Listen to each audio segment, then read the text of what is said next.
Badiale muri mutya mugamba mutya, my apologies, ndi ku vacation, so siba wabudenga we mubwagala encha nenda kubeera nammwe. Olwaleero nzize waneeno mbawe the other side of the story for the IVF babies that has been going viral. Ey'omukyala mama ayitibwanga Shamim. So I am gonna put this in different parts, that is part 1, 2, and you know whatever, because I mean it's a long story, yeah. And I am gonna use initial H for this Hajji that all of us have come to wonder. No. So part 1, how did these guys meet? Hajji ya meeting Shamim as a young single mom with 4 kids from her previous marriage, and they agreed, both of them, to have something more to their friendship. I want everybody to take note that Hajji already had 2 wives. One of the wives is a lawyer, of course, names withheld on request, and the other wife is a teacher, also names withheld on request, and altogether they had 13 children. Hajji alina abaana 13 abali biological. So when Hajji meets Shamim, nebagwa mu mukwano, blah blah, nampangisiza, you know, walino kubeera, and also bali abachala abalala nabo balina amaka gaabwe. As a love relationship sobeera oyagala okwongerako munno, Hajji yakolera Shamim businesses ez'enjawulo. One of the businesses was a school in Machinde called Shaham Junior School, and another business was a car wash and restaurant, and the other business was a real estate business, and all these businesses failed due to poor management. But the school, notably, Shamim sold it because she could not handle it. She sold it to another owner, and she pocketed the money.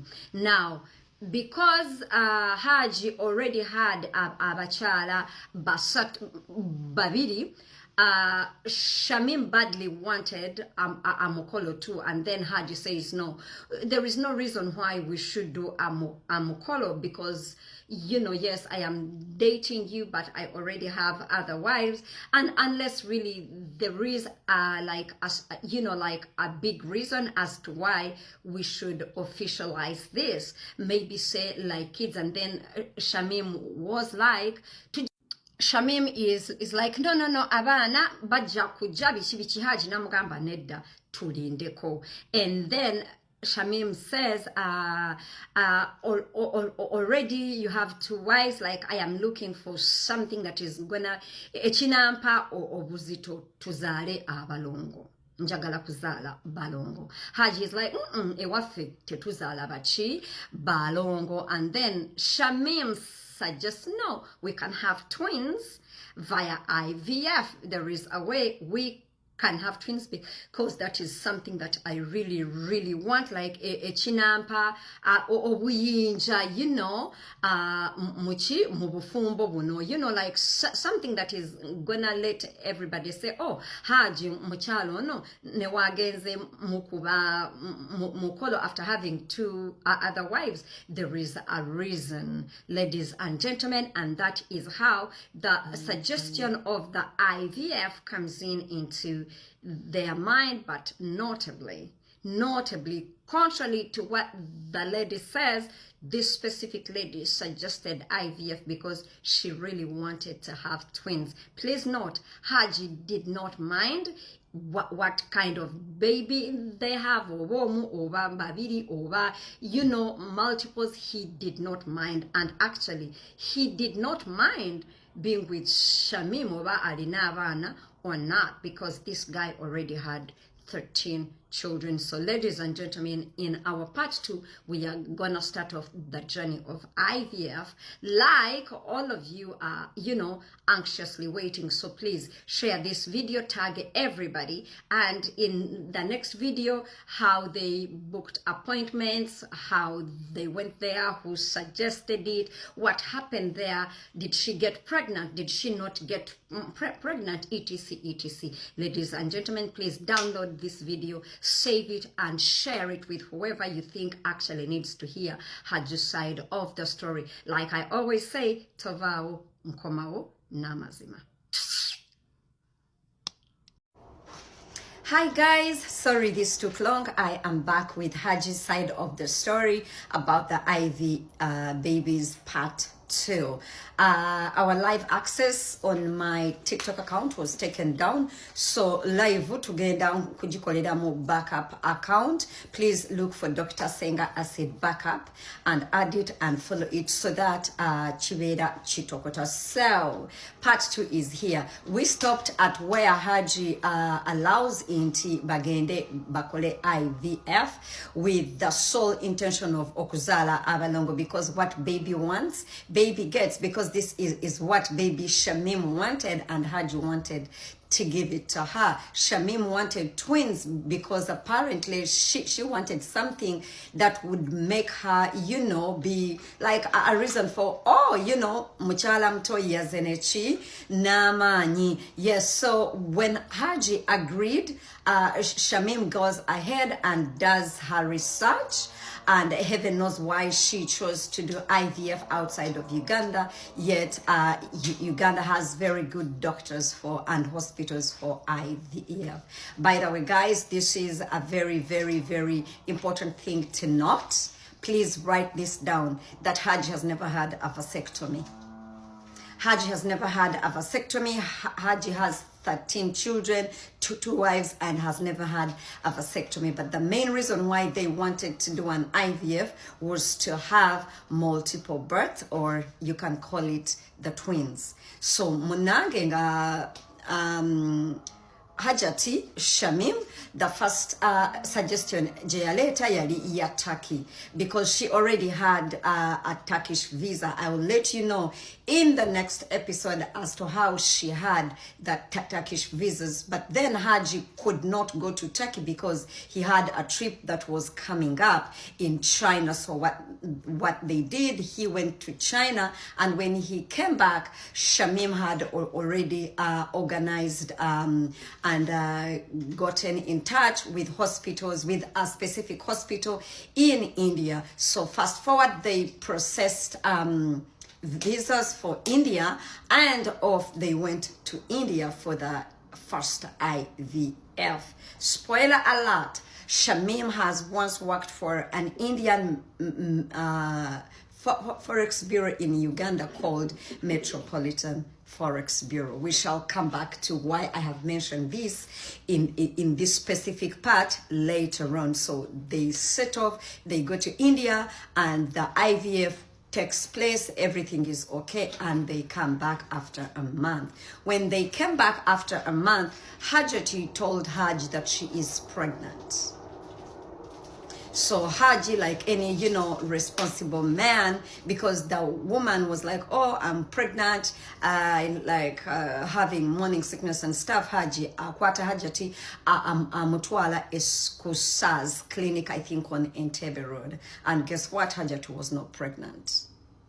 She lied that she was pregnant that first time. So, nga bamugamba nedda toli pregnant, nga akaba, nga akola chi, nga akaba kwekutula. Hajji ngamugamba, no, don't worry, we are still together, let us give it time. Ladies and gentlemen, the following week, not after a month, not after months, but the following week, this lady gets on a plane without informing the husband and goes to India. Lets the husband know when she's already in India that she has come back for a second procedure. And the husband says, and she's like, no. Bangambye, I can go for a re-insemination, oli namubuza amagi amazzi biki namugamba nedda bali bakola ki banterekerawo, and the guy is like, okay. Munange nga Hajji abamukuba nga bakola procedure eyokubiri. Please note this. Unless you are not well educated or informed, every time a re-insemination is being, because this is a new procedure, everything is being paid for afresh. Ladies and gentlemen, Hajji did not pay a penny, not a ticket, not for the process this second time, nothing. So the lady was funding each and everything by herself. Well, she really wanted these kids really so bad. Anywho, she comes back, and thank goodness this time she is pregnant. She's pregnant in Ngabasanyuka, bichi, and as promised, kubanga Hajji bali bankiriziganya ngono mchala amugambye kastan nazala kastanafuna olubuto nga onkuba embaga. Ladies and gentlemen, when this lady successfully became pregnant, Hajji wedded Shamim on the 1st of December 2022. Munange nga everything goes on well. Hajati mutonga fuka hajati muto, but dearly everything went on so well for 1 year. So the process of the marriage and everything took place within 1 year. Ladies and gentlemen, olubuto ngalukula hajati nga saba Hajji mbuno ayagala kuzalira mu America. Like a good husband nga Hajji kwata Hajjati amuwerekerako amuleta all the way to Boston in America, Massachusetts, Boston, America, like a good husband. Banange munange nga Hajji addayo yamalawo ennaku ssatu. So contrary to what she says that she was on vacation and they refused her to come back, that's not true. She asked Hajji that she wanted okuzalira mu America. Munange nga kwate kubo nga adda Uganda Hajjati nga sigala Hajjati nga azala. Hajji yaddamu okulaba abaana nga ba myezi esatu, because that is when they came back to Uganda. Hajji says the first time he saw the children, he was like,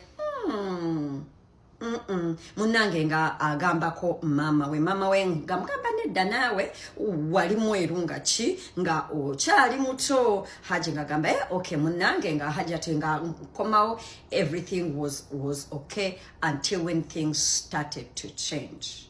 I am reliably informed that contrary to what Hajjati does not tell people, the marriage started having issues.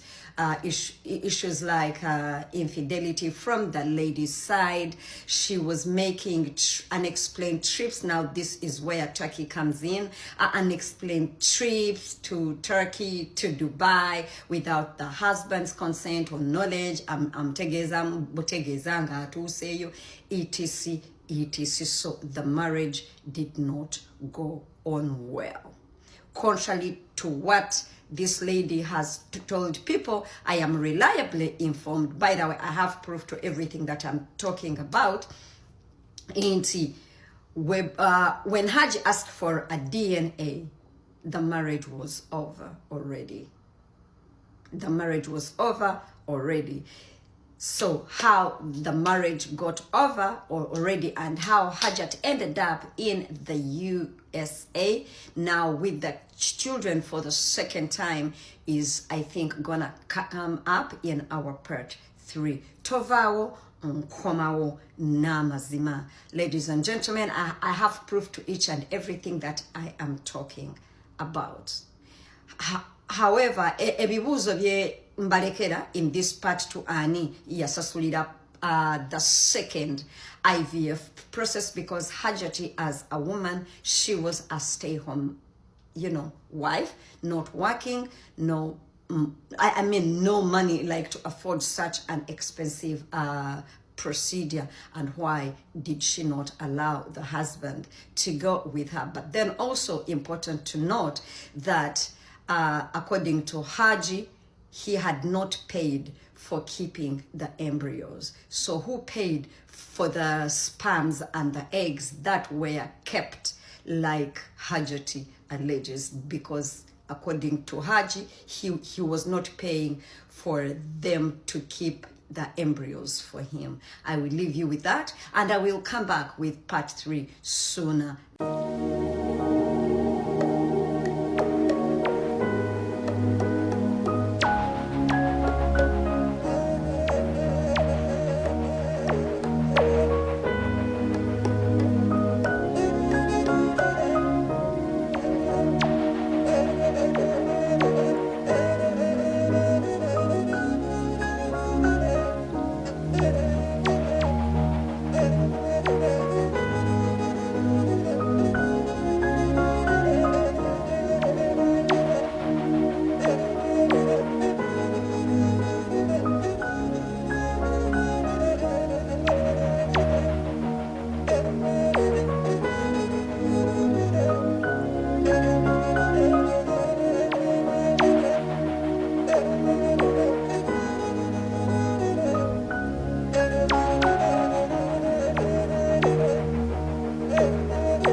Executive Media. Focus, innovate, succeed. Ikop bakube babifanani. Olikwenda bifanani birungi. Bakukube bakwizeti oli munoni. Omukolo bagukolere. Olina kwandula. Olina nankani bya wedding. Olina graduation. Nibo bofirirwa. So kwenda kukola nankani send off decent. Wesimbye omukalulu. Decent. Funaba Ikop. Abo bulwo bayito batako. Atubateeko tuli kujja mukulonda. Era tibasasula. Be. Kale. Sasula. Olikwenda bya bululu. Yes. Bakukube mukuba ni poster. Ate bana. Mukuba poster. Olikwenda bana dinedo kubutundu bali. Mu poster anguli mutunigira muko chali wife. Ani. Chali wa mwazira sente. Yasina n'okumuyamba oyo omusaada. Ikop. Eri ekindi aba Ikop. Olikwenda poster. Kale. Bana. Butundu bali. Billboard. Jamba na ife aba. Business card. Mudikola. Nteno naba akolene ya. Nedo debeta bolochua. Bolochua dindi. Bolochua chechimu. Ne business card. Ate kalenda. Muandika ku t-shirt. Follow us on Instagram at Ecop Photography or call +256 702 935 078. Don't forget, they do it smart. Book with us today. Talalala. Yes, olwaleero tuli wano ku Irene Nigina gwe munange ayagala okubeera ng'otandikawo ka business ko akatonotono ne ssente zo nno okuviira ddala ku mitwalo aga 2 tukusuubuza box number ejjudde Nigina oba Busandozi. Tuli wano ku Premium Arcade, second floor, room 41U, batuyita Irene Nigina. Jangu tukusuubuze baako ne kwe wetandikirawo ng'omukyala emitwalo 2 tukuwe box number eya Nigina n'otandika okubeera ng'obaako kyeweekolera. So gwa ali Arua Kabale Fort Potro Jinja nga toyagala kujja mu Kampala era naye tubikutikkira ne tubikutuusiza wonna wonna w'oba oli. So batuyita aba Irene Nigina twesige tuli wano ku second floor, room 41U. Jangu waliwo Nigina, waliwo sando z'abasajja, tuyinawo obusando bw'abakyala, tuyinawo sando ez'abaana, tuyinawo buli kimu. Wano bagiyita wholesale ya Nigina. Enamba y'essimu eri 0758 5288 74 ne 077 86 78 84 5.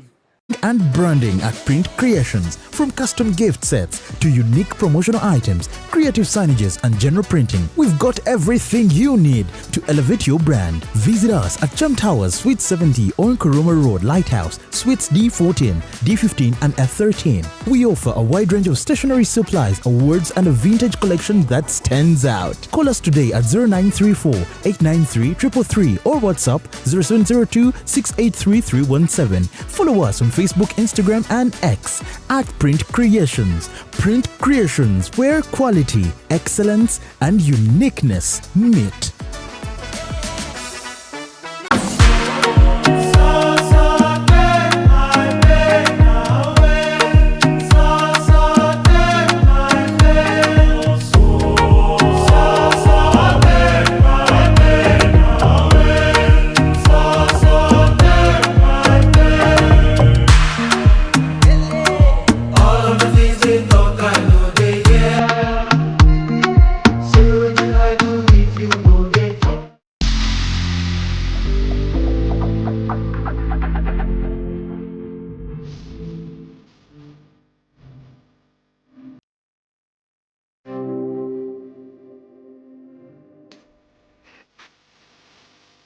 The short and big shot.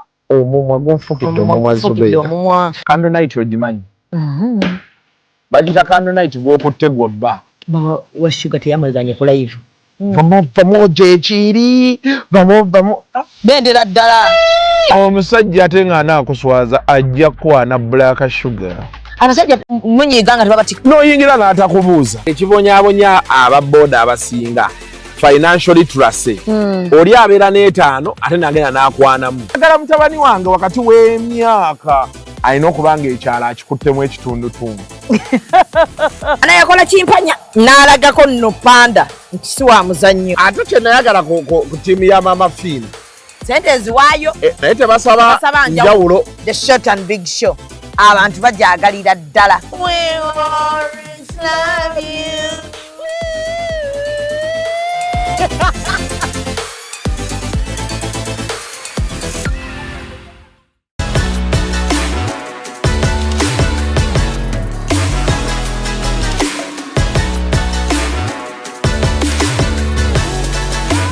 Hey yo, what's up my people? This is the baddest Azawi right here on Executive Media with Real Time with Mimi. Stay locked in. Yeah.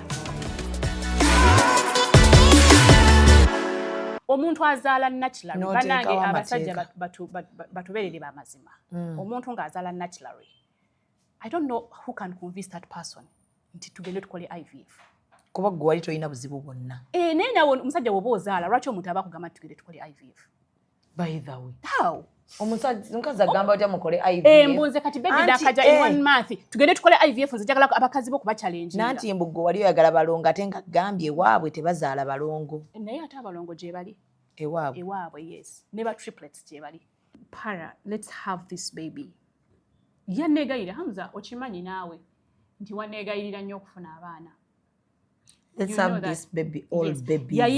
Yayina cycle yange ya periods. Ngajikuweereza ngamba expected. You're expected to be in your periods at this time. Wali gwa munana. Ujuka twesanze gwa mukaga nga gugwako. Almost gomsam. In 1 month. Nga ayina gundi yo moto. Tulani yange yo. Abasajja baba bagezi kwenkana kiki. Nangamba, that's my expected date of your piece. August 16th. Oshitegera. Most probably, let me calculate. Nangamba, great. I'm more than what?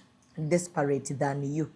I'm more desperate. Anko kano kateekeyo. Kano kakwadi. Anti baga ntinze namukaka. Kono ye yakakaafuna abaana. Mu message za Hajji, Hamza gali wanga agamba. I'm more desperate than you. Yayina my menstruation cycle ku simu ye. Oba ku laptop ye. Nangamba, this was on the August. This is August. Messages onna abanange twazi printing ze out. Yes. Just in case ngo omuntu ayagala genda mu court byonna tubirina. Nangamba, great. I'm more desperate than you. Shamim inako zikopi ninako zikopi tusindikiddeko ne bakyala bannaffe copies. They are in safe custody. Yes, zisobola safe. Just in case. Nesimu bye zirimu. It's very safe. Weri. Tewali asobola gituukako. Lero tuli careful. Tetwagala mukyala mulala kunyigirizibwa. Awangame nti periods are desperate. He really wanted to have kids. Njagala kulaga awalala. So takakibwangako. Why? Okay. Nina chembadde njagala okulaga anangamba, but that means after the periods remove the blood. Kakati wano banage bintu bijja kujja ibuka mujja tusonyiwa naye tunalaba kye tugenda clarifyingako. Kakati wano angulire moto jukira namusinkanye di. How much do you think that costs? Sinkana 28 ogw'omukaaga munya ogw'omusanvu bagulidde omwezi tegunaba nakuwera. Nangamba at least then we at least buy a Subaru. I've told him to scan the market bichi. Nangamba, that means after your period banze naina coil yansanga nina IUD.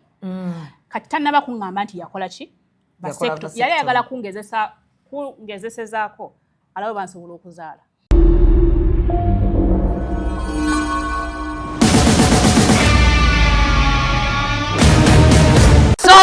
Subira buli omu ali bulungi kamera nkira. Akulindemu omuntu bw'aba akola mulinde. Abadde ogamba ki wamma? Okay. Kansubire muli bulungi olunaku olwaleero lunaku lwa mukaaga. Twatandise omwaka happy new year. Balabi baffe aba Executive Media kansubire muli bulungi. Olunaku olwaleero nkomyewo ne Shamim owa IVF. Bwe twali tuli wala ne Shamim twajja nga twagala kunnyonnyola abantu abakola IVF, disadvantages za IVF ne advantages za IVF, n'okutubulira ekyayitamu nga maama eyayitako mu IVF, because abasinga nze nali green ku IVF nga mpulira kigambo nga simanyi procedure weebeera.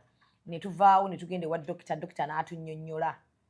Era nze kolo nategeera ebintu bingi era okuva olwo mpa omuntu yenna akoze IVF respect. Munnange tumala okuva wano Hajji tumuwadde ekitiibwa kye kyonna. Hajji ate nga mugenda ewa dokita Senga Asidi, my sister, nga mumuwa bwino atali mutuufu. Nga mukulaga kwammwe mulaga nti Shamim buli kigambo kye yayogera yawaayiriza, story ye yonna ya bulimba. tali leero tetuli wano okubeera nga tufuna sympathy tuli wano kiriyalinga ebintu ebikyamu ebiri okwogerwa ku Shamim. Ekyenjawulo ekyaffe, we are going to clear with facts, as I said, nti facts.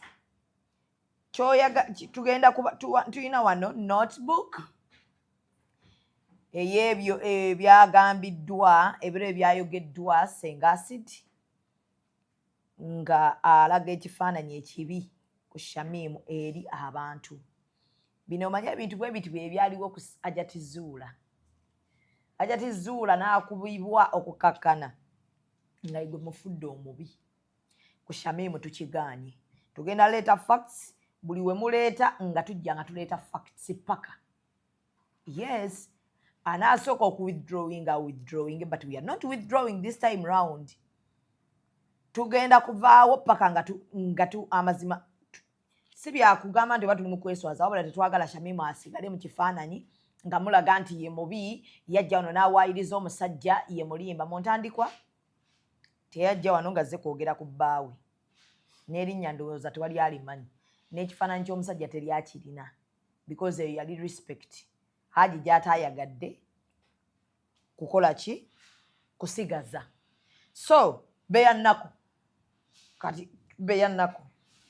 Tugenda ne kati Shamim sooka obuuze ku bantu bw'oba toyina budde nga tutandikirawo. Mbalamusizza mwenna abatulaba mwebali kubeera ku Executive Media. Tugenda kukola nga bwennywamu ku kiugi. Mwebali kubeerako. Lwe nasooka okujja wano, intention yange yandeeta wano. Shamim, you're my witness. Najja kwogera ku IVF. Yes. Najja kwogera ku IVF that went wrong because I went through a hard experience. Yes. That I felt I should share. When you contacted me, I should share with people. Yes. Ekyatuukawo. My intention nakwesibako webale nnyo. Negamba it is well, let me come because nali healinze. My intention was not to disrespect anyone. Naye tolina ngeri gy'osobola kwogera ku IVF procedure nga totaddeemu omusajja. Because abantu bajja kubuuza ate lwaki wagenda, ate what happened, ate lwaki tewazaala naturally. So nali nkiyisaawo. Okitegeera, not because I wanted to attack anyone. Because if I had wanted, nandibadde ntandikirawo. But I respected him ate simulinaako buzibu. Kubanga ye bwe yaŋŋamba nti abaana bagambye si babe namubelievinga.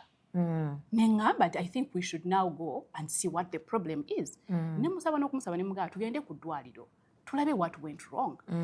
Ye teyanzikiririzaamu. That's the most unfortunate part. Naye the fact that ye bw'atyo bw'asazeewo kujja public annyonoona ekifaananyi kyange. I think it is also high times clearing error. Yeah. Okay. So kati waliwo ensonga ezimu gye njagalira ddala tusookereko kuba yennene. Bino byonna bye tulimu byonna bijja lwa nsonga eno ya vasectomy.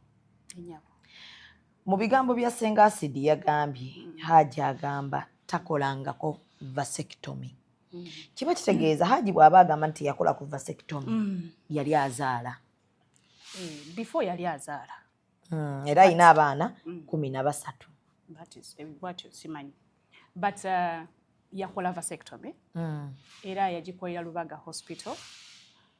Ne details nzirina. Simanyi oba oyagala nkulageko. Njagala twogere ne facts. Twogere ne facts. Eno document eva Lubaga Hospital. Good. Producer njagala tukole naawe. If you can zoom it in. No. Wano we tuba twogera. Nedda. Bwe tuba twogera sooka ozoominge omuntu agirabeko oyinza ogiteekayo obuteesi ne bagamba ebbaluwa nfu. Sooka ogizoominge. Ati ngamba situla kamera osooka ogireeta okwate wano. Otegedde? Mmanyi kyenkola. Omulimu gwange ngumanyi. Leeta kamera osooka oteeka wano oluvannyuma olyoke ogiteekemu buteesi. Bano Abannayuganda tobamanyi mu misango bwe giti. Tobamanyi mu misango bwe giti bajja gamba ebbaluwa baagifooginze. Eno ebbaluwa eva Uganda Matters Hospital. Ogiraba nankadde ne tangikwatireko. Yes. Eyo yali ava kola. Shamim alinamu ku busungu. Asiina. Yooza mugirabye bulungi. ogiraba n'obukadde bwayo saagala mudde ate mwekwase kati tugenda basomera ebiriko tugenda kumala tubasomera ebiriko eriko Uganda Matters Hospital Lubaga kuba serial number yiyo they can go number yeyo 23716 yena ayagala okugenda Lubaga osobola okugenda Lubaga no confirming oba betwogerako bituufu yes yeah we don't want to waste your time but bear with us tetwagala mugaye ntu ebintu twagenza ate ne tubiyiya because this is a reputable hospital yes that can come and sue or do whatever they want this is a document giyagikoyo osobola basomerako kamba somereko kuliko amanya gali wangu Hamza emyaka 44 sexy mero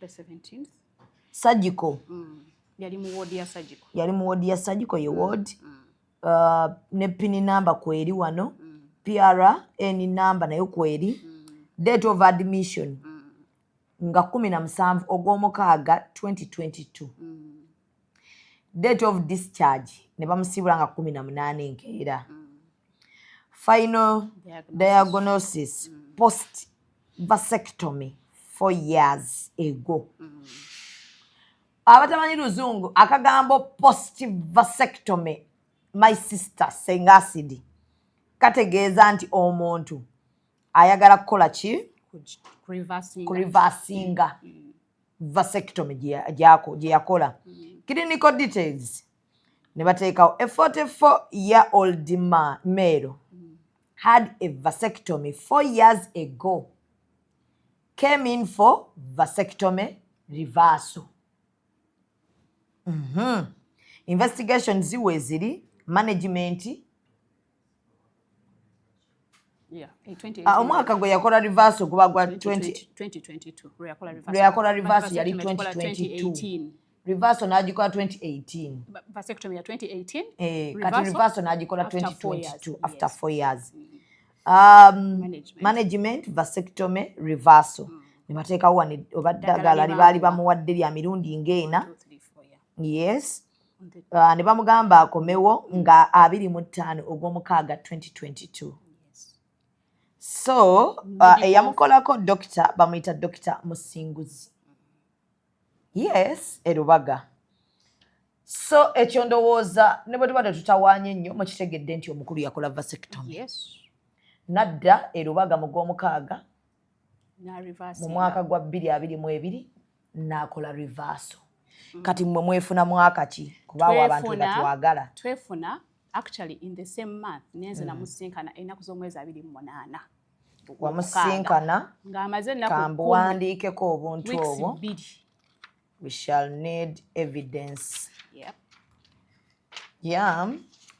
mwefuna ennaku z'omwezi 28 ogw'okumeka ogw'omukaaga 2022 vasectomy reversal yali ya 17 kitegeeza ogenda omufuna nga yakoze vasectomy reversal kakati kitegeeza akwana amaze kukola reversal naye kati wano zino documents era ngenda kuzisharingira producer ziva mu Neo Genesis Fertility Center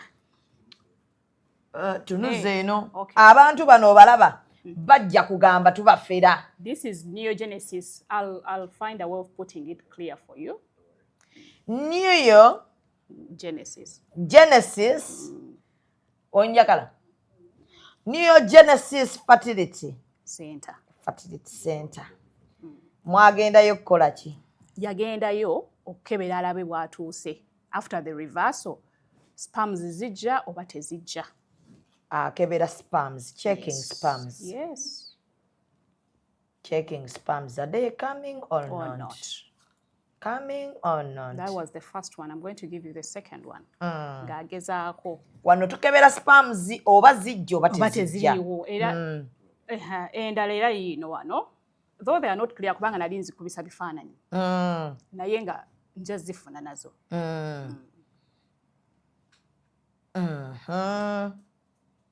kati kitegeeza Hajji agenda okukwana Shamim, Hajji Hamza gali Ngali wangu desperate for kids. agenda okukwana Shamim ku nnaku z'omwezi 28 nga yakoze reverse. Yes. Ennaku z'omwezi nga 17 ogw'omukaaga. Tugende mu maaso. Kati njagala kumanya wano mukyekinze spams nga zirina unapplicable tewali. Results zaali zitya bwe baazikebera mu Neogenesis nga talina nani Neogenesis Fertility Center eri Bukoto Street eri Kamocha. Yes. This is Mami Hamza gali wango self. He went to check for himself and that was it. Kati baazikebera results zaali zitya? Zizo ziri non-applicable. Non-applicable kitegeeza nfu nnyo. Temutayina. Zaali nfu nnyo nga buziringa buugi. Webale nnyo. Non-applicable. Yes. Kitegeeza nga sitazaala. Tazaala tasobola mazize nga nfu. Yes. Because twagenda. Ng'afulumya mpewo. Bwe twavaawo.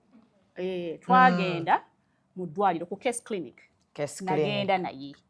Mwagendako ku case clinic. Babiri. Mugenze olwo mumaze ebbanga ki mukwanibwa? Bannange ffe ekintu kyaffe kati njagala okutegeeza nti wano tetusikanya ku 28th of June. Yes. September twali tukoze IVF esooka. Nindamu. 28th June yakusangawa. Yasanga our first meeting yali ku UK Mall. Yakulabirawo okugamba nti mwemanya. Yandabira ku ssomero because he's the director of a school. Okay. Kati I was a parent. Yakwana omuzadde. Yes. Hajji yakwana omuzadde. Yes. Yakwana omuzadde. Yes. Kati awo netugenda ku kisooka ekyo kumenya tteeka. Kiba kimenya tteeka. Okwana omuzadde. Netugenda netukola kati results wezajjanga bwezityo. Netugenda ku case hospital. Twebuuze how can we go about it. Kati lindako tupapa Shamim. Manyi njagala abantu bano tubagire ku ntono. Balina ebintu bibajja okugamba awo nedda. Mwefunye 28 guno gwa mukaaga jjukira. Ogw'omusanvu gwonna muli bulala. Tuli bulala. Ogw'omunaana muli bulala. Mutandise okwogera ku vacation now in between. Dubai. Mwagende Dubai. Mwagende Dubai. Vacation. Mwagende Dubai. Ani asasula? Omwami. Hajji. Yanteekana mu business class but atambulira mu economy. Wagendera mu business. Wali okola mulimu kiggwe ebiseera ebyo. Lwaki nkubuuza bino ebibuuzo? Waliwo webijja waliwo baatugambye tiweeteekamu okko ku nsimbi. Njagala kumanya wali okola mulimu ki? Ensimbi nali siziina esobola okukola ekyo. Njagala kumanya. Nina ofiisi y'omuntu gye nali nkolamu. Okay. Tumuleke ye for security purposes. Yes. Nali nkola in someone's office. Yes. Kakati actually when namufuna Hajji n'angamba asaagala byakukozesa. Tabyagala. Era n'angamba ojja kistopinga. Kolo ojja kuvaako. Saagala mukazi akola. Saagala mukazi akola. Njagala mukazi nga yeekozesa. Nga wenkwagalira nsobola okufuna. Saagala kuba nti nkulina ate baŋŋambe ndi ne mukama wange. Ng'agamba stop it. And indeed I did. Yes. I stopped it. Olwokoma okukola mu gwakumeka? Mu gwa 7. Speeding yali amaanyi Shamim. Byonna byabitirirako. Everything was very fast. Nkoma okukola mu gwa 7 awo tugenzeko ku vacation e Dubai. Teyasooka kuŋŋamba nti yakola vasectomy by the way. Nti oba yakola reverse. Awo twali tetunaba kubyogerako because everything came very fast. Nja kukolaganyira buli kimu. Kati ngaawo yansanga nina emmotoka si nnungi. Nagamba eno mmotoka gitunde. Ofune emmotoka empya. Soba beera na mukazi avuga mmotoka efaanana bwetyo. I sold my car. He topped up for me though. Teyagigula yenna. That one should be made clear. Tinatunda eyange nayongerezaako n'ofuna empya. Which was good era mu appreciating. By the way, I appreciate omuntu kyaba nkoledde. Yes. Tovolabanga. Ova ne mu ntandiko wagaana okwogera. Saagamba nti oba ayina teyankola because yambeererawo yanjagala yankolera ebintu. You understand? Yeah, so kati bwe tugenda ko Dubai vacation preparing. Yasooka n'ampa suggestion. N'angamba nti tugende ku Paragon. Bakola IVF. Yawulidde nga tugenda koera IVF wano Uganda. Era nengenda. Wagendako ku Paragon Hospital? Nengenda ku Paragon. Era ye yantumayo n'angamba genda ku Paragon bwe natugenda mukubira ebifaananyi ne mugamba is this the place? N'angamba that's the exact place. Get a fertility doctor. Lindako anti jukira obadde ogambye temunnayogera kutannagamba nti yakola vasectomy. Awangambye. Because kati ebintu byonna byangwa. Muri Dubai. Yes. Twali wano. Yangambira wano. Yantwala mu bandi. I don't forget facts. We sat there, he had a book. Where? It's in Luzira, waliyo band. Nambuulira nagamba I love you and everything but ABCD and I want us to have kids. You understand? Yakusaba abaana. Yes. Siggwe wasaba abaana. Sinze nasaba abaana. Kuba bwe tuddayo wano. Nalina abaana. Naye yalina abaana ne nange nalina. Wayina abaana And bo. I was not in a rush to have more kids. Because omwana wange ebiseera bye. Kuba nti go wamuteekanga ku pressure y'abaana ng'ate oyagala balongo specifically. Era kyeyayegedde bannange honestly. Musajja ki yagambye alina abakyala be yali abaagala nnyo. Kati omuntu azze mu mwezi gumu akugambye nti njagala nzaala abalongo nsinge bakyala bo. Why would you put your wives in such a situation, a disrespectful situation? Lwaki oleeta omuntu intruder ajja challenginga abakyala? You understand? Kubanga yagambye nti nze nali namugamba nze njagala kubeera wa kitalo nnyo okusinga ki? Okusinga bali abakyala. If you're a man really nga you respect your women, why would you accept that? Omuntu azaala naturally. Banange abasajja batubeerere b'amazima. Omuntu ng'azaala naturally. I don't know who can convince that person nti tugende tukole IVF. Kuba gwe wali toyina buzibu bwonna. Naye nawe omusajja bw'oba ozaala lwaki omuntu aba akugamba tugende tukole IVF? By the way. How? Omukazi agamba otya mukole IVF. Mbuze kati baby dakaja in 1 month. Tugende tukole IVF nze njagala abakazi bo kuba challenge. Nanti mbugo wali oyagala balongo ate nga gambye waabwe tebazaala balongo. Naye ate abalongo gye bali. Ewaabwe. Yes. Never triplets gye bali. Yes. Yeah. Mugoomunaana mwogedde ku kintu kya IVF. Twagenda ku vacation, ngenze ku Paragon, tukoze procedures ezo. Naye ne tufuna n'ekirowoozo because twasooka ebintu byonna twabikola babiri. What I want people to know that yali ayagala the best because he was so desperate for kids. Why was he desperate nga yina abaana 13? I do not know why. But nga bwe mulabye nti yakola ne reversal because he wanted kids. Tewali muntu akola vasectomy. Ate naddamu n'akola reversal atayagala baana. Ate nze namu meeting already yakola ki? Yakola dda reversal. Nga mpereza n'ebifaananyi asanga omukyala ali olubuto n'amukuba ekifaananyi. Ogenda bitulaga. Byonna weebiri wano. N'agamba nfa. I cannot wait. Okitegeera. Kakati bwe yakola reversal. Tugenze twagendako e Dubai ne tukomawo. Then we prepared. We were first going to Turkey. Ne tuteekamu visa abantu babiri. Visa bampa ye tebaamuwa. Turkey njemanyi. Baamumma. Nze ne bampa. Kati awo nga tetukyasobola genda Turkey. Awo ne tusalawo tugende India. He contacted the hospital. Not you? Not me. Cut them. He contacted the hospital. Because I have the proof. Era ngenda biba sharing irako. But because we were together, saya kudinayinga nti nali sikimanyi, nali sibimanyiko, we were together in all the process. Nagamba let's try because bamumye yetake. Kati tisobola genda. Yes, because of all. Era visa esagikozesa. 2 years visa, Turkey visa, saata teyatambula. So I don't know why I went to Turkey once. And what day was so multiple. Exactly. Nagenda ke Turkey once for about 5 days. That was my second time nesa agenda because yaitafunye. So visa yange sagikozesa. Kati nga to come out to discussing where else we go India. We contacted the hospital together because nali ani yaleta erinnya ly'eddwaliro. Twagugolinga. Twaberanga ku internet. Twaberanga ku internet nga womanyi internet.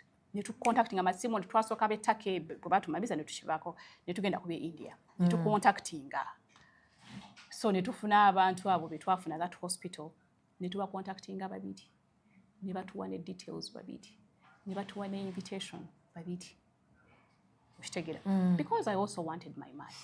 Nze nali mwagala. Sijagamba nali simwagala toba kino. And I wanted him to have the kids because he had been yearning.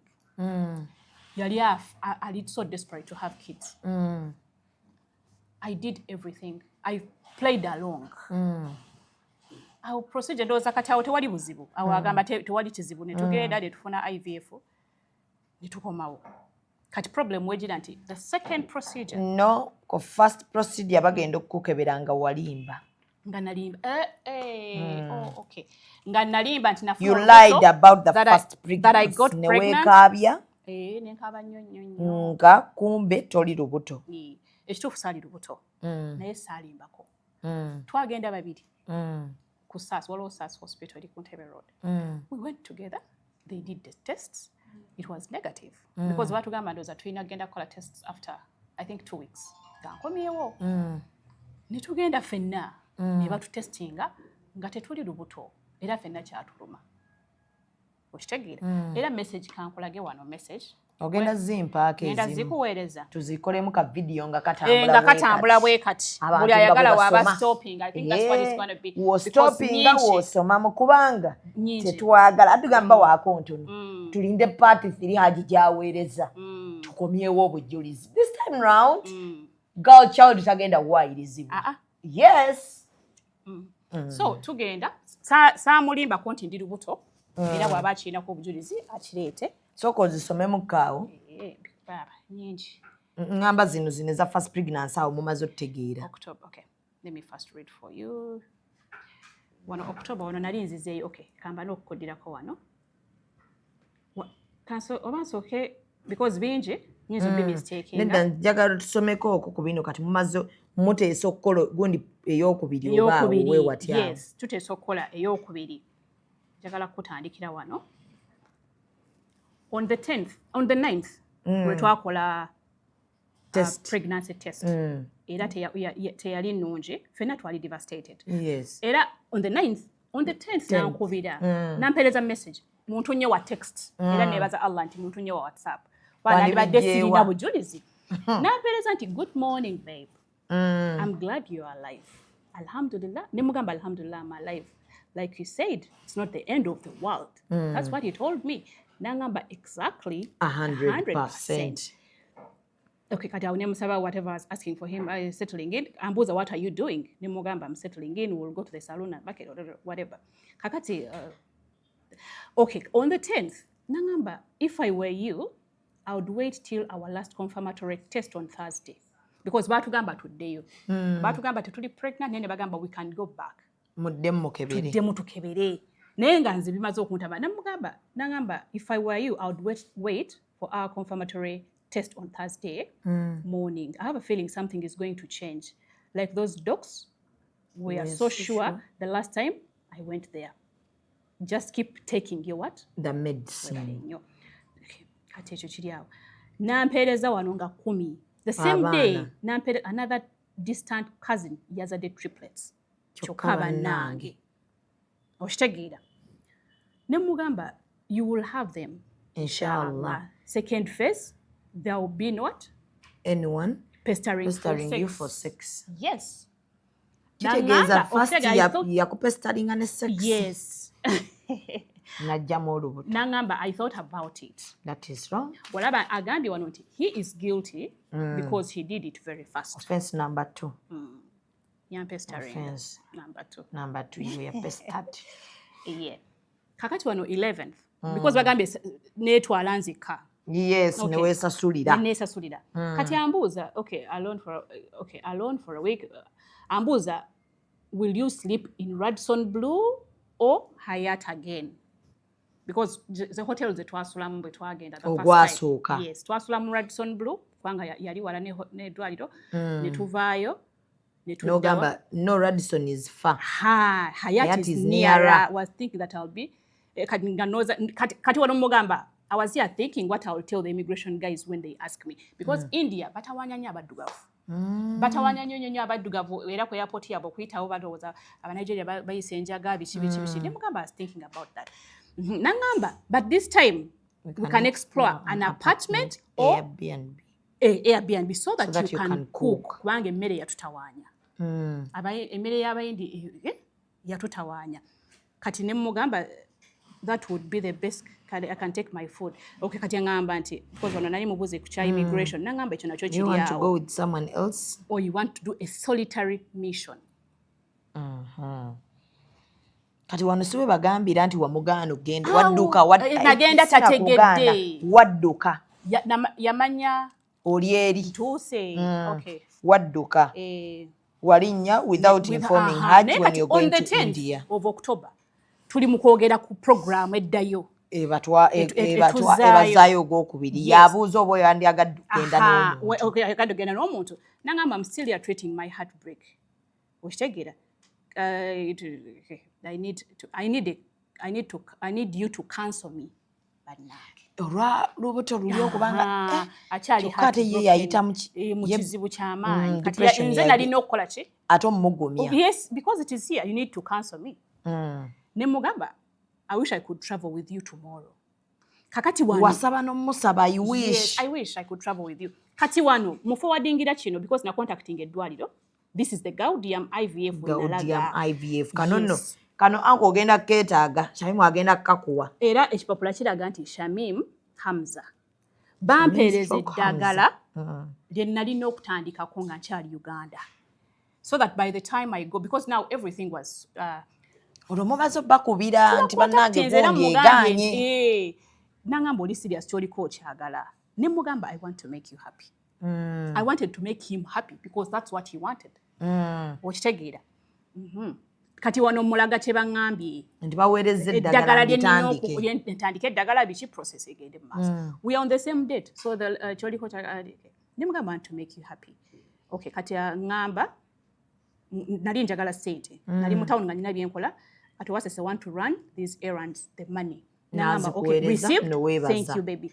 Make sure you cover all aspects, including what? The medicine. Which medicine? Area IVF. The one they sent me. Thank you. Too much pressure. After registering a 20k loss in Janakpuri wetwali, kyekitundu ky'eddwaliro wetwali, manika atuwe ku balance. Manika yena nyindi ddwaliro atuwe ku balance. Okay, kati all this was jazz because njagala kulaga abantu nti bagamba nti after the first procedure nodduka ogende n'akubuuza mbu embaga teyo yabeerawo ate anti kati wuliriza tujja mpola mpola n'akubuuza ng'ozzeeyo nti kaakati spams zange bagenda zijjawa nga maze okutuukayo ngati oddusa omugaye kati nze ndi India. Nina document wano, consent document ey'eddwaliro, it's a procedure naye akimanyi bw'abanga atya Allah we. So manyi neewuunya nnyo abantu abamu sometimes. Because sometimes njagala nnyo Allah yaba omuntu abenga atya Allah. At the hospital bw'okola IVF batereka embryos zo for 6 months for free. For free. Emyezi mukaaga babaterekera kiba kya bwereere. After 6 months because tebabeera sure nti enaasoka. After 6 months you start paying for it. You either pay for it oba bagayiwa. Okitegedde bw'oba tokyagaagala. Kati our embryos were there. Because ekyammwe kyali kyamaanyi. Kyali 1 month. Because nagenda mu gwa mwenda nenkomawo nga nziremu mu gwa 10. It was just 1 month. Okitegeera.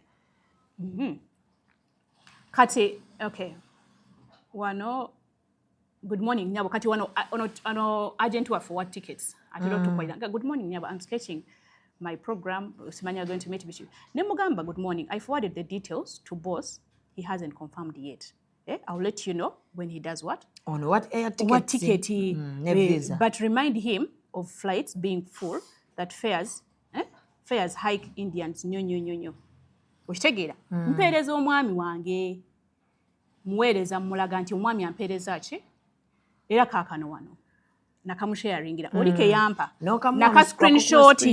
Nenkaweereza omwami. Gamena ngamba wapi akakane, we have to discuss a complete plan.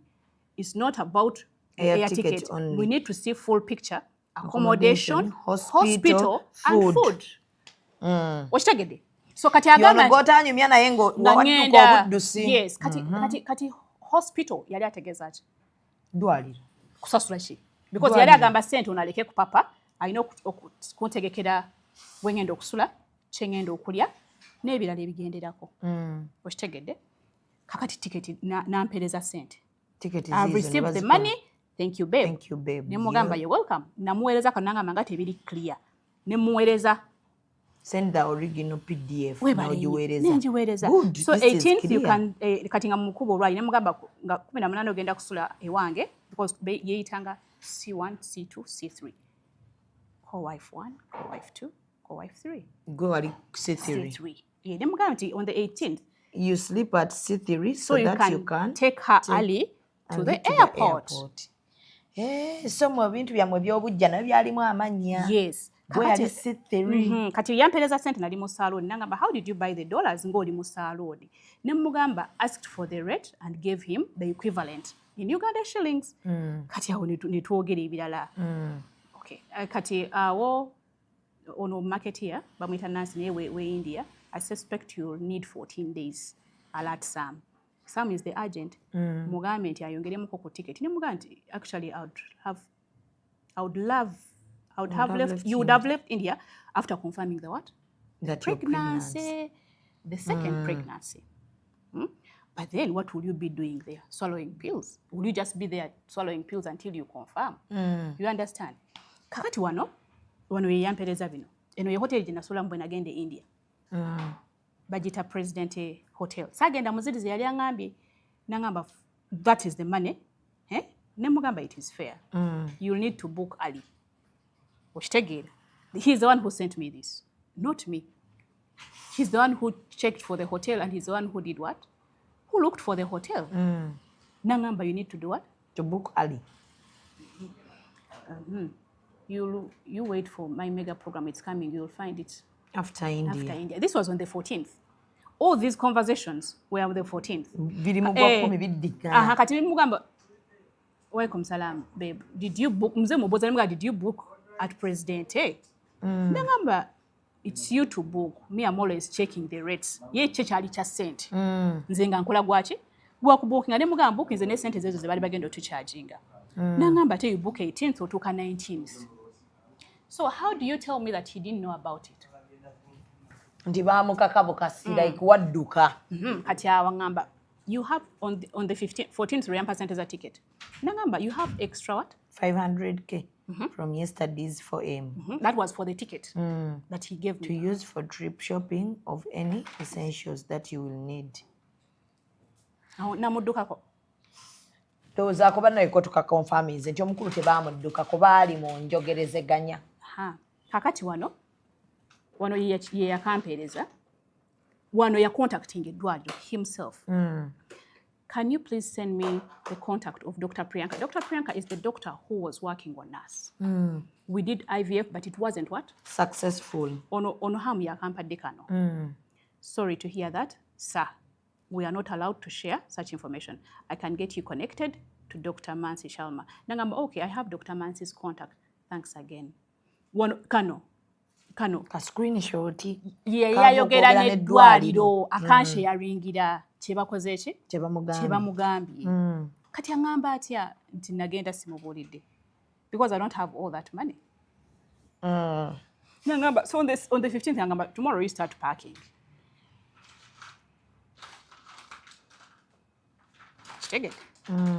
Start packing. This on the 19th. Akuwerekera. Eno Ntebe. Ebifaananyi. Abamanyi Ntebe. Tugenda bawo ebifaananyi mulabo baddala baali Ntebe nga bamutwala oba tebaali. On the 19th he took me. Yes. Ntuuka mukubira nasangayo omwami ono. Saagala bambi kumwogera. Amwagala nnyo. Ne mukubira akafaananyi ne mugamba nti nsanze mukwano gwo. Nangamba genda omubuuzeeko. Wano nga ndi nangamba because nagenda ne Ethiopian Airlines. Ntuuse Ethiopia. Nangamba, this is the exact Addis that I do what? I know. Tuli mu lugendo. Munyumya. Yes. Let me try. Okay, I'm here. Let me offload. I call it. Bali batambudde. Nga yalazeewo. Yali yagenda naawe. Because bali tebamwetaaga. Jukira embryos zaaliyo. Yali teyeetaagisa. Ate batugambye embryos tebaazitereka tezaaliyo. Ani yagambye? Dr. Senga Sid. Anti kati naye kyebamugambye. Kyebamugambye nti embryos tezaaliyo naye kati bwe ziba nga tezaaliyo Shamim. Okay. Bwe ziba nga tezaaliyo. Let us assume tezaaliyo. Why would he take the responsibility of this pregnancy? Why would you put in money to take me to the US to give birth, bring me back, do a kicker for the kids? Really, why? Common sense. Honestly, embryos tezaaliyo. Why would you go an extra mile? Chisa. Yalina ekisa. Ndowooza. Oba yakukwatibwako ekisa. Ng'alaba oyagala nnyo abalongo. Tutuuka bambi. Tutuuka mu America. Bwe nzaala. bwe mmala okuzaala sindako to papa olubuto eri wajja okimanyi nti oli lubuto oba mwalindira wano era ng'ozeggezaako nga nzeggezaako era twagenda ffenna ku Ebeneza mwakolera ku Ebeneza yes tests because yagala zino endala ziyinza otulimba tugende ku Ebeneza ne mugenda ku Ebeneza ne bakatutema nti ali lubuto era twagenda ne tucelebratinga ffe twacelebratinganga era twagenda ne tucelebratingira twalina n'omusajja gwe twasanga awo called Kampala ne tumusaddaakira I'll never forget that man bw'aba akinjukira akimanyi n'agamba kino nkikola kwebaza Allah kyatukoledde ne tuwa omusajja ssente but he intentionally bwe yamalaga nti nkikoze lilla nga nebaza Allah okomawo gwakomeka nkomawo 30th of October anona ku airport bifaananyi era mu birina muntu mukubi nnyo wa bifaananyi ayagala nnyo ebifaananyi eno tiketi za hoteri eno gye nali nsuzeemu kakati awo ntambudde ngenze siriiwo nagamba I miss you so much. This second period has shown me how much empty without you I'm like so lost in Uganda. Abasajja muli babi. Kati nga toli lost. You are not our friends. The first enemy eri omukazi musajja. Hajji. Lwaki oba otuuka okulimba Hajji woti adannono bwino tukyasunako busunyi. Kyemwagombye kyetukoonako. So Shamim never paid the second IVF okusinziira ku message gye tulina wano. Naye nga kiraga nti buli kimu yakikola. Yasasula. Akulaze wali. Yawunjaga kumanya yali akulabiriranga ngani. I don't understand. Yali akulabiriranga ngani. Wano ndi mu ddwaliro muweereza ebifaananyi. Ago gisigayiso. Gayiso. Ne mugamba those are the injections I'll be injecting myself daily for a week. Yes, injecting you. Amuza. Injecting yourself where? Ne mugamba on the arm. Because na ino zikubanga. Ku mikono. Soko mpeko bifaananyi biri. Ebyempeke. Ebyempeke mama. Zizo. Zino empeke These are a few of them. Zino ezimu kuzo. Tetwagala mugambe nti era teyamiranga mpeke mwizo gamba yamirangawo njaga. Zaali mpeke. Ate na bino ebifaananyi nabyo muweerezanga. Bino ebifaananyi. Kino ng'ali mu ddwaliro n'omuyindi. N'omusawo.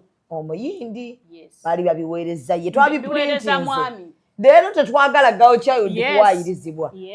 Bino yalinga mu ddwaliro. This is the owner of the hospital that we went to. Nze njagala kukola ekintu nga njagala muntu ajja nkwata nsibe. Ono ye nannyini ddwaliro. Bamuyita Dr. Manika. Dr. Manika. Era nali naye. Kukitegedde. Empeke zaali nnyingi. Ono nurse. Ono ye nurse yali andabira era wano naye akimanyi. Wano nali nakava mu recovery nga baba kunteekamu IVF. Ne muweereza ne mugamba ne tuli wano n'omusawo. Ono ye nurse ddamu olageko wali nannyini ddwaliro y'ono. She's called Dr. Manika. Mumugende mumugogolinge.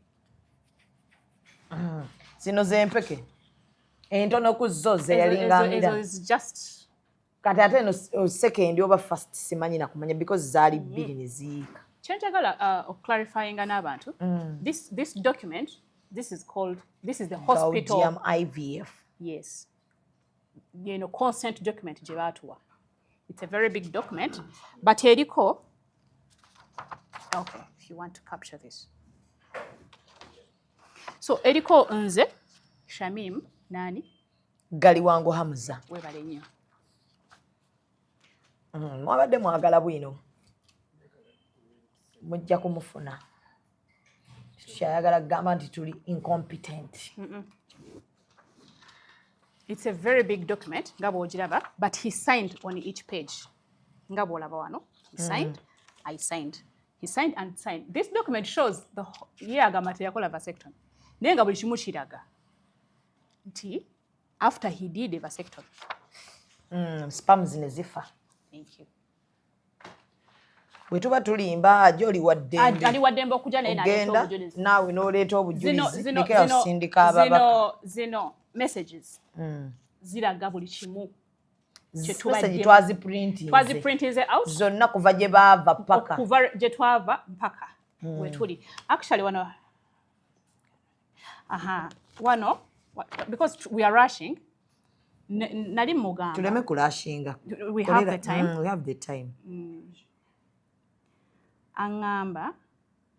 Go wateka wetteeka nti nze nzalira mu America. Ekyo nakyo nze nateekawo etteeka nti nze nzalira mu America. N'ogamba ozalira mu America oyagala kuba wanjawulo. Njagala kuba naye nga lwaki abakyala bo bakakanya bowasiza already boyina. Baali bamutama jjukira ne bwagenda. Jjukira ne bwagenda Uganda yali empty. Njagala nkulage wano ku ddwaliro. Okay, kakati wano August. Para, let's have this baby.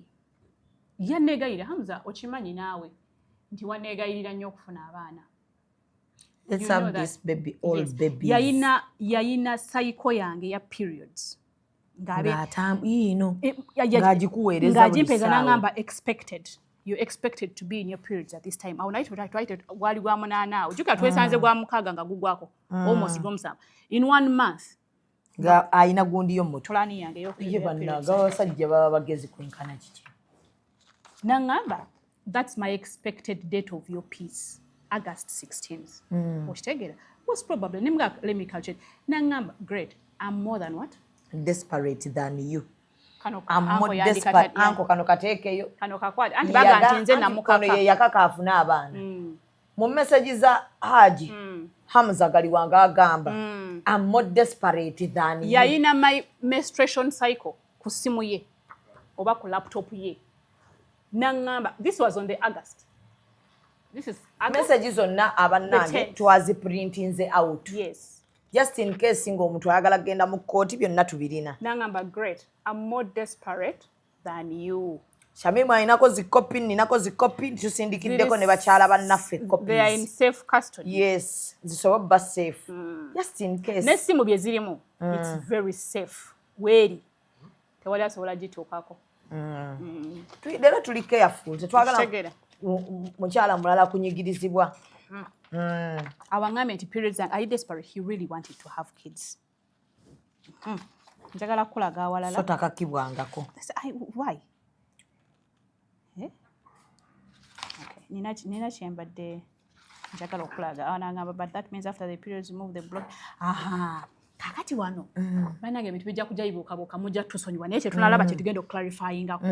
Kakati wano angulira emmotoka. Jjukira namusinkanye ddi? How much do you think that costs?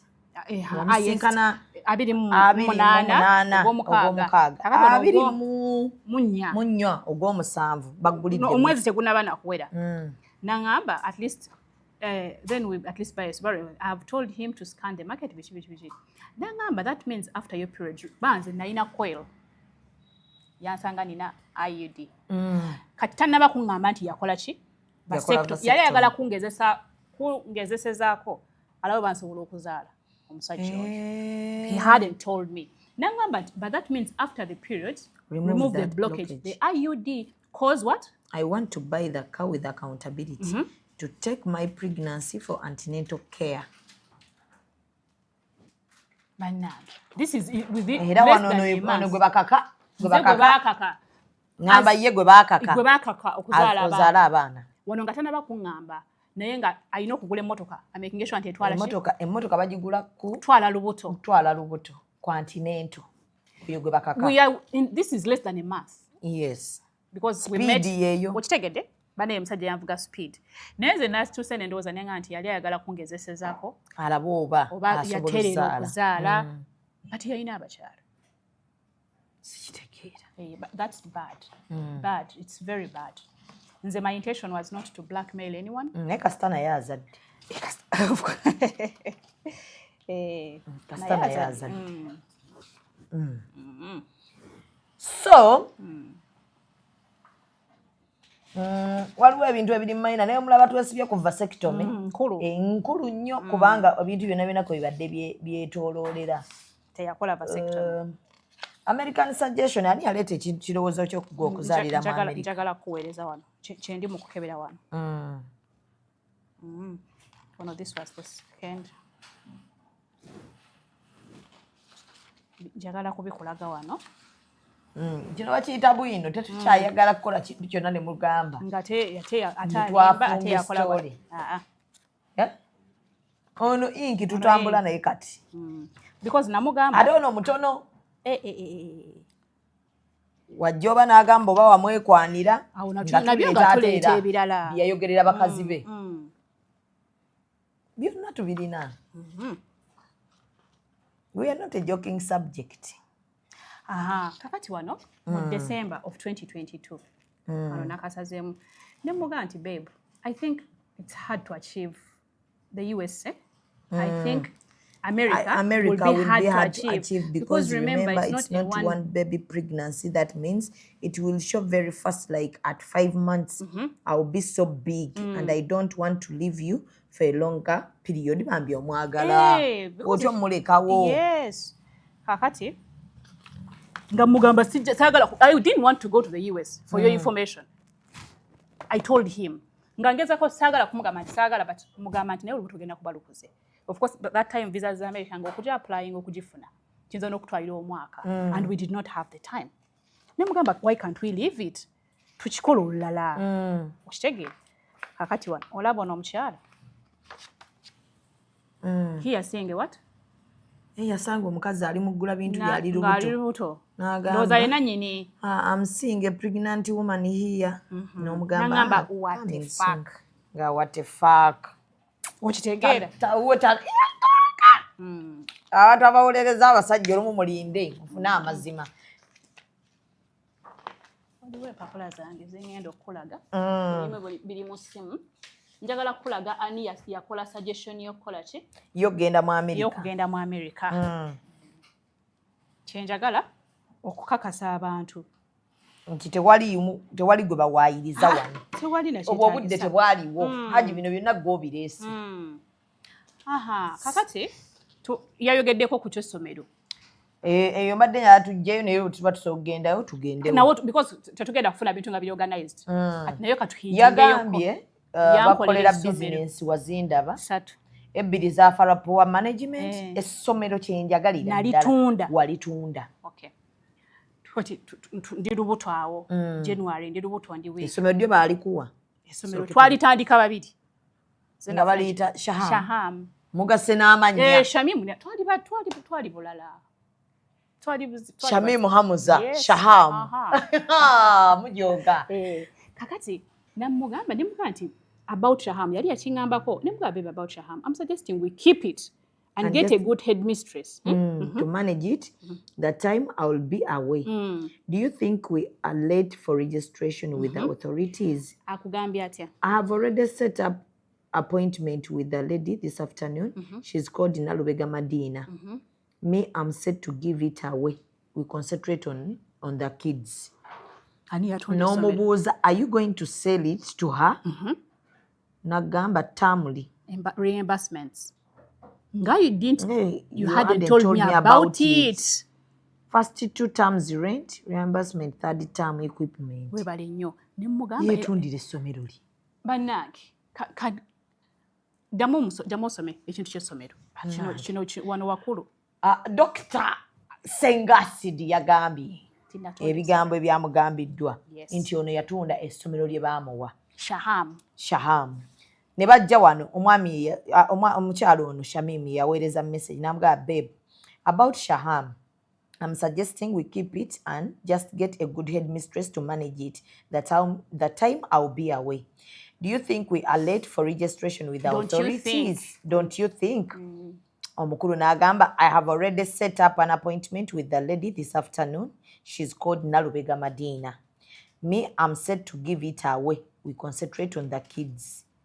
Era namugamba nti nga you hadn't told me nti ogenda kutunda. Namubuuza are you going to sell it? Nangamba tamuli reimbursements.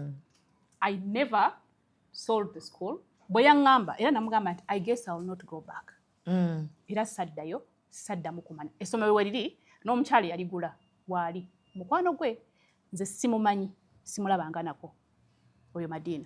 But the so we balitunda wafunako kasente. Saafuna kintu kyonna. Akugambye yabagambye twali tupangisiza ennyumba yabagambye nti nze natunda but he is saying he sold it to Nalubega Madina oyo mukwano gwe simumanyi era simulabangako bw'aba amanyi nti yandabako aleta obujulizi I don't know her but after selling it she changed the name to another school another name of a school tujaddire for privacy nevaako so kakati business zine ebbiri washing bay wagisuula for poor management sijisuulangako era washing bay gyeri but for clarity washing bay tagiinaako yadde ekikumi yange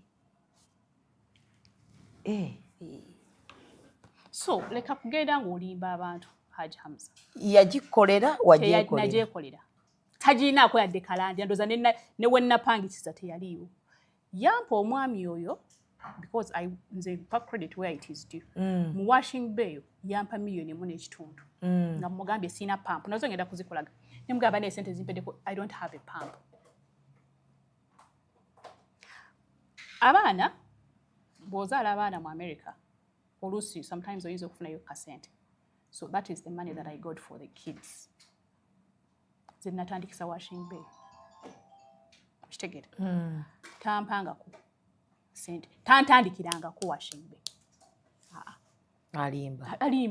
alimba aleeta obukakafu nti yantandikira washing bay oba sente nti yampa sente bweziti he is lying nze nakugambye Shamim kyeyankolera ngenda kyogera business eyokusatu nti yankolera real estate era nayo n'ogisuula for poor management sijisuulangako njagala gyababuulire real estate business njagala gyababuulire Shamim because real estate is land it's either land oba mayumba it's not an office yaŋŋamba tandika office tukole real estate era ndikola office ku Lubaga road saalaba ku ttaka lyennyinira kutunda watulanga butuuzi mu office mpaka emyezi wejagwako gye nasasula wallahi billahi tallahi bwe mba nnimba nsaba Mungu ansasule oba ambonereze I prepared the office nenjiteekawo ku Lubaga road nebeerawo for 6 months nejiggwako rent netuvaayo nga gamba kyolwo nga ngamba lindako era saamanya nti ettaka tulina kutunda lino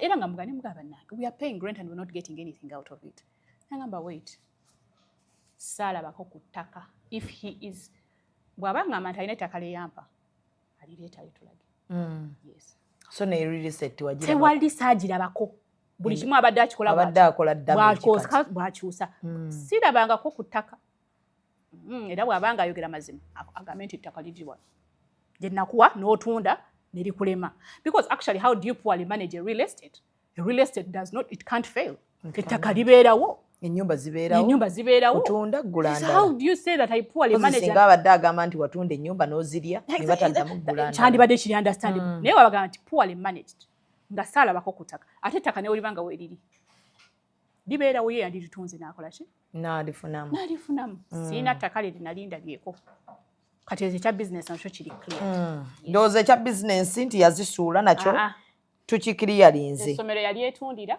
washing bay tagiinaako kakwate era lekena kugyogerako mu bantu aswala he has no hand in it so wava mu America bw'amala ozzaala lwe mwakola embaga wali lubuto we twakolera embaga lwa myezi nga 3 mwakyala olubuto nalukola omukolo twagukola December of 2020 Rain ne Maulana be bali aboogezi tubira ebyo ugambe twasinkana 28th of June byone bene nkuwulidde ebyo bya happening a myezi egyo okutuuka n'okufuna olubuto okutuuka n'ebiki n'okuzaala ekintu ekirala abantu kyabadde bagamba I don't know because mulimu amanya g'abaana bange nga bagamba nti abaana bateeka kubanga bange I don't know how we're going to do it. Oba producer inenge just all cutting out amanya g'abaana bange. Oba tetugenda okutuuka until further notice. Wabula abaana ne Shamim tebalina DNA. Ekyo Hajji okimanyi. Awo sigenda tuteeka DNA y'abaana. Okujjako oyo yekka ayagala okuwulya nga yakakasa DNA. Tugenda protecting abaana bo. Mpaka last. Nabo bonna abamulaba abaana bateeka ku zi videos si be baana baffe. And I want to disclaim waliwo abantu njagala okutegeeza public Shamim njagala abaana abo yes with all my life wabalabako obulamu bwabwe bwonna the friendship the relationship that they have with me I have not failed to take care of these kids though si kyangu era bwe nabagamba sinoonya bagamba abaana babampe no nagamba nti okuba nti okukuza omwana wekka I wasn't even meaning financially emotionally okukuza abaana abo like byonna byojjukira bye wayitamu ne zidda nga results nga baana sibamu like kyakkulu kikulu naye bondi gy'olina ne bali abaana abataganda kukulabako ng'otemya etunula eri where you going yadde so I love my kids and I have not failed to take care of them nabagamba nti si kyangu buli mukyala yenna akimanyi n'abantu si kyangu kulabirira abaana especially nga tebaliko yadde kubira mukono kugamba nti bannange gwe wali ogamba nti abataliiko nti naaga taata ne bw'obayo taata waabwe n'abeegaana naye ng'omanyi nti gwe musaayi gwabwe abo abaana bange they are my life I have started receiving calls from Hamza's people funny calls though so in case anything happens to me I want to tell you that you're going to be responsible because calls nzifunye zikutiisatiisa yes why did you do this kati ye bo nga baakoze kiri please mbeegayiridde bagambe buli omu abeere mu layini ye nze nagenza okukomawo nga ndi prepared nagenza okukyogerako nga maze okuhiringa so no one can even bambi abantu bange abali eyo aba feeling sorry for me mbeegayiridde I am very okay and I'm very strong don't be worried I have this in control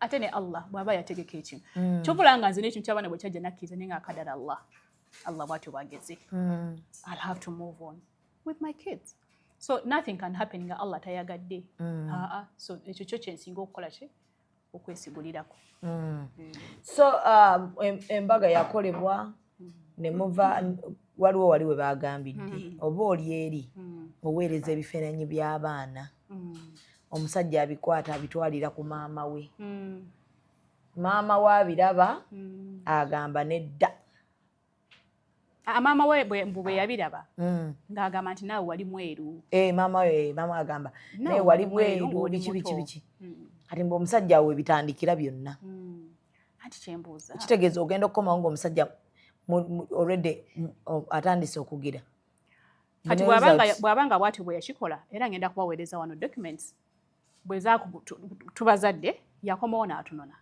yajja mu America yes he came to pick us because naye sinabwe ngenda kujja n'abaana babiri n'atunona ne tukola akiika njagala ntegeere akola akiika ku baana baateezeka akasoolo njagala ntegeere ekintu ekyo n'abawa amaka because tuyingira ennyumba yaffe nga maze okuzaala abaana n'agamba this is the twins residence I can show you that n'agamba this is the twins residence awo tukomyewo mu America ng'abalaba nako n'ebifaananyi biri bye nalaba ng'abalaba nako kati sikitegeera lwaki yali akola ekyo you can read for people this is August of 2020 the twins residence being remodified for their entry esteemed entry date is 22nd September just after their 3rd month inshallah abaana booteeka kasa abaana batali babo bootaataddemu yadde 10 okugenda okubafuna bannange so kati mwawukana ddi ne Hajji okwajja nga tufuna mu misunderstandings ng'abantu bonna ng'obufu bwe bubeera ekyo nakyo because that's not my purpose bwe nzija okwogera ebyo nabyo bingi bw'anaatuukawo nawo tujja kutuukawo kati famire ku bakyala naye bambi protecting nange ndi mukyala I don't want to involve anyone yes until further notice I don't want to involve because I want to screenshot nabo bategeere what type of man they are married to otegedde bane Hajji lekera okwogera ku bakyala bo kibi mugambe Hajji omusajja anyumya ku bakazi be taba mulungi kibi naye abakazi for now n'ebyo byonna nebiki for now tugenda kubireka Shamim because they have nothing to do with us but again if at all it is needed tujja nakyo kireeta for now ensonga yaffe ebadde clearinga ku vasectomy okclearinga ni yasasula biiru ya IVF second trip gye mubadde muga nti Shamim yagyesasulira kuba mwe bennyini mwe contradicting mwagambye yali housewife nga takola kati yali takola sente yazijjawa ezasasula IVF ey'okubiri IVF ya sente mmeka 15 this time bwenna dde banzijjako 15 neyesasulira naye byonna byonna ano tubibalaze message etukiriyalinze buli nnyo ku kya vasectomy ng'omukulu yakola vasectomy n'akola ne reverse agenda ofuna ono nga yakola reverse ne bagenda ku fertility ne bakebera nga spams z'enfu nga tezisobola kukola yes spams ze nga mpewo nga zirimu obuugi ne bakebera nga tezisobola kukola ne bakkiriziganya bonna ng'abaagalana n'agenda ku IVF ey'okubiri era bwe yakomawo nga Hajji bakubanga ebifaananyi bya photoshoot pregnancy photoshoot bagikola omukazi yadduse n'agenda n'atekamu IVF nga ne spams tewaziwaddeyo embryos tebazitereka ate n'omukima ku kisaawe ate n'ojja ne mwekubya ebifaananyi ate n'omuwasa embaga makeke ku sipiiki nga naawe omanyi nti ebintu si bibyo ate n'omutwala mu America azaalireyo embryos ze bataatereka njagala bino mu bikootinge mu bigambo by'aba Hajji bye baweereza senga asidi bagambye embryo tebazitereka ono yaddayo n'adduka bwe yali agenda teyayinfominga Hajji nga addayo e India era mutamu informinga nga addayo e India n'addayo n'akola IVF nga Hajji talina spams zaamuwadde naye n'akomawo ng'ali lubuto bonna ne basanyuka babiri n'omuntu eyadduse gwe gwe wagaye nti yadduka njagala bwe tuba tulizoninge bulungi n'amaliriza n'akomawo n'okola photoshoot ne mukola embaga makeke ne mugenda mu America n'azaalira eyo n'olinnya n'ojja n'omukima n'omala abaana nga si babo ate n'obawa ennyumba n'omala okakasizza abaana si babo n'okola akiika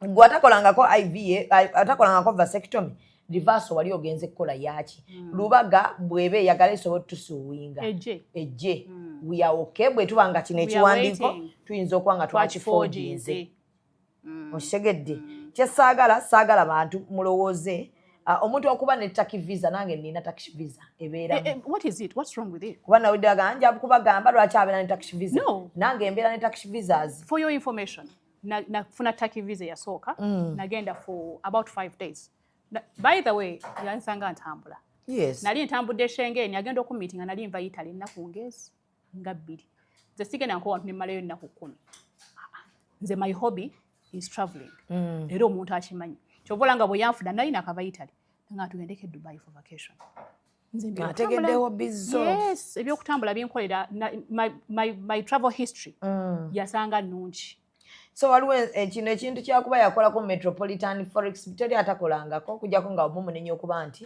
yakolako omusango gwakuba nti nakola mubayindi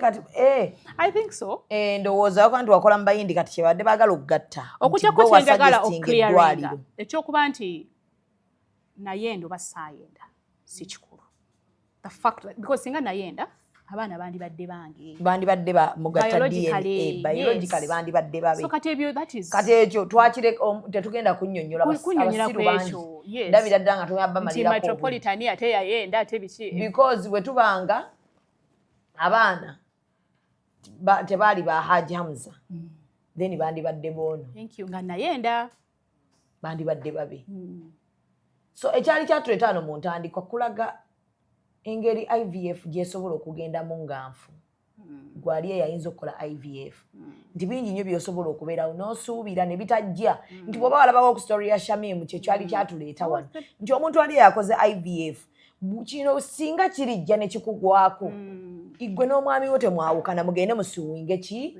eddwaliro that's all what we needed but bino byonna byabadde tebyetaagisa because after losing all that money why didn't he sue the hospital lwaki tewasuwinga ate nga gwe walina ne ssente mbu yasirika munaganze kansirike why would you keep quiet kwekyo ekintu ekinene kubanga engeri gye bali overpestalingamu omukazi webale nnyo lwaki wali osirika Hajji ku ssente z'empitirivu ze wateekamu n'obulungi ne pesi like pressure gye wateekawo ku baana obbafuna lwaki oba olimba abantu nti ono alimba nga ne muntu andikwa teyakwogerako erinnya lyo teryali anywhere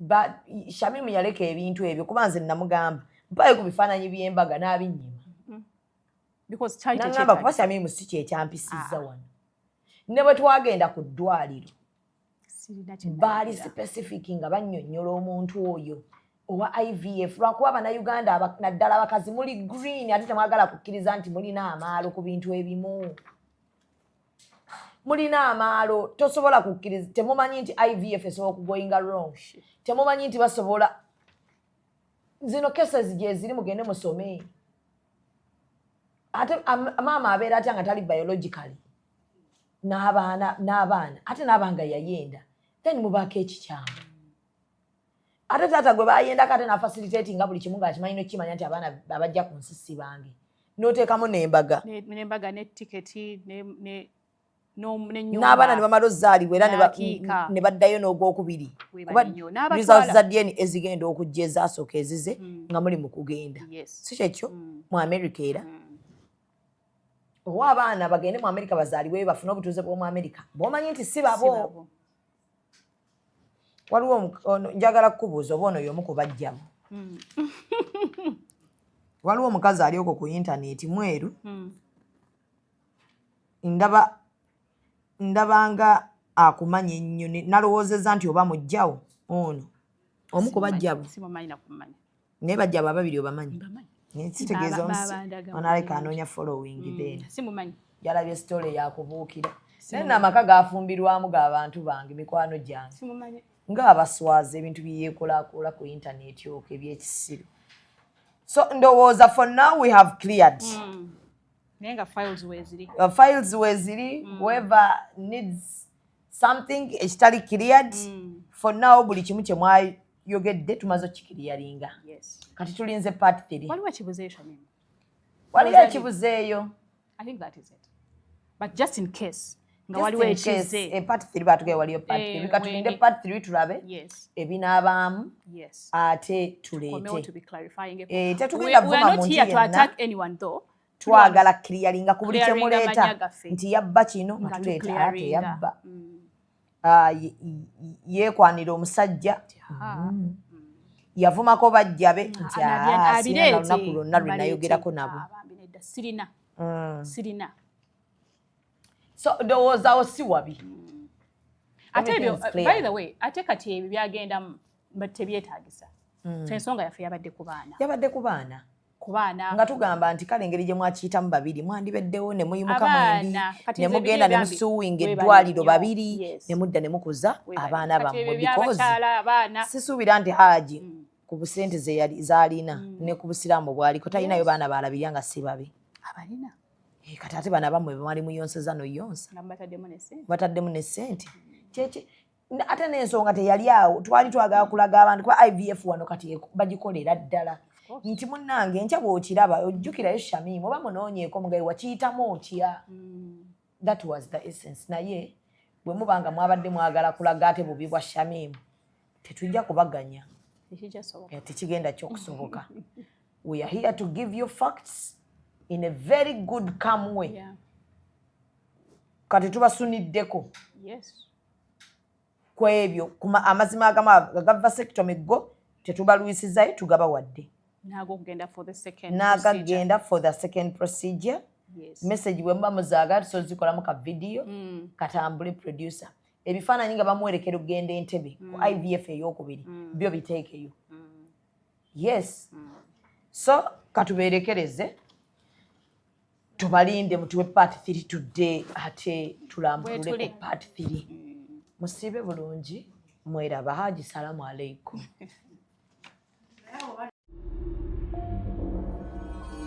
Executive Media. Focus, innovate, succeed.